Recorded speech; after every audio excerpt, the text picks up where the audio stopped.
Around a race 1. Colin White is now, isn't it? Correct, yeah. And the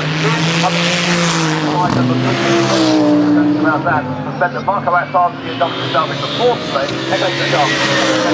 joined in 5th place.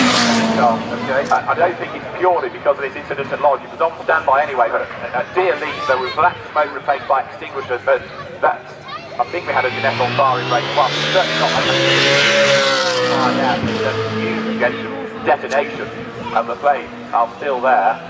I think it's possibly because of John Minshaw's car down here, because it's in a vulnerable triangle. You're probably right, that's what's caused it at the start of it, but to add to it, yeah, it's enormous flames.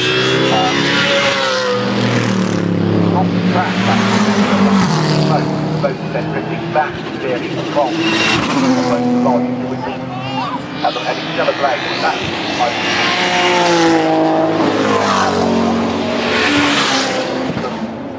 If I can see the flames from here, bearing in mind that's coming up nearly, you get an idea of how bad the fire is, and I can still see orange in that.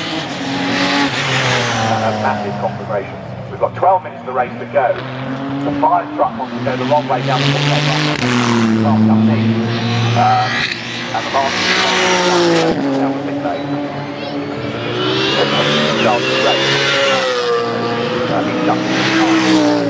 That's on the same makeup. So you're going to have a safety car, I suspect, for a fair collapse really, while it's still ablaze down at Deer Lead. The handheld extinguishers can't cope with this. The marshals were there very, very quickly, but the fire truck with the huge canisters of extinguishers is required, hence it needs to go the wrong way down the pit lane to get to Deer Lead. But the black smoke continues, the flames are still evident, and the safety car is needed, partly for this, partly as Ian has been explaining, to the John Minshaw Porsche down with him. And we've got 11 minutes of the race to go, which was building up nicely anyway, but then of course this is going to close the gaps even more.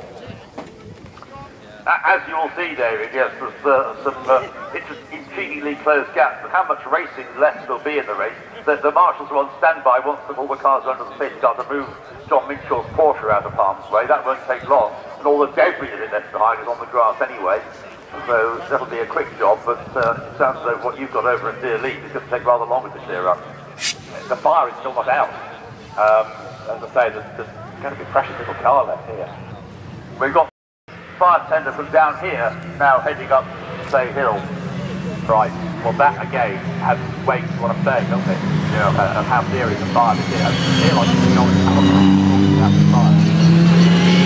So the cars come up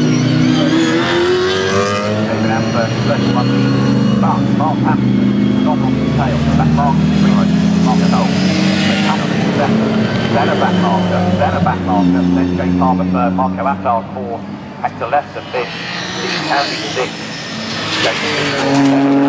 Gary Eastwood eighth, the Joneses are ninth, and Manar Harty is 10th. That's right. That's what my land chart tells me too, David.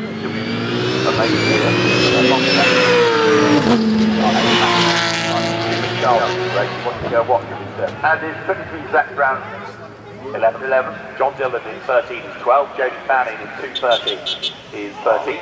I kind of ignored him. And then we've got number 8, have we? Correct, and then 10, top 15. And it's 32. Yes. How about that, David? 17? Oh, no, I'm sorry, I've stopped at 32. Alright, well, you see the 320.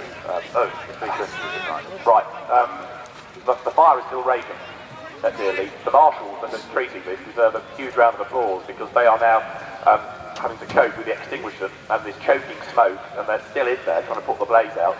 But it won't be on a full tank of fuel, of course, but there's still fuel, I suspect, being pumped through the engine. And they just cannot get the blaze out. And this is pretty serious.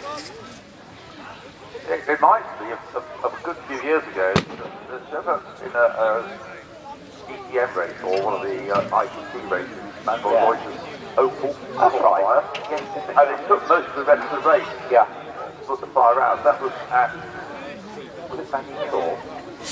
Somewhere on the continent anyway, but it just was 5 minutes. taking a very long time down the place. I mean, this is nothing to do. They very quickly.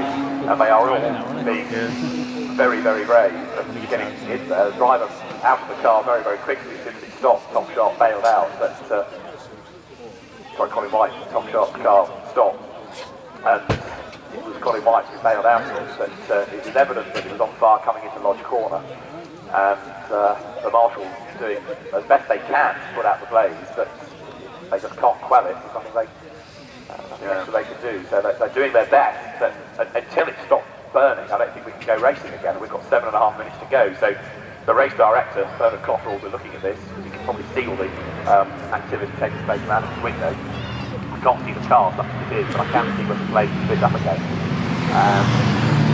It may.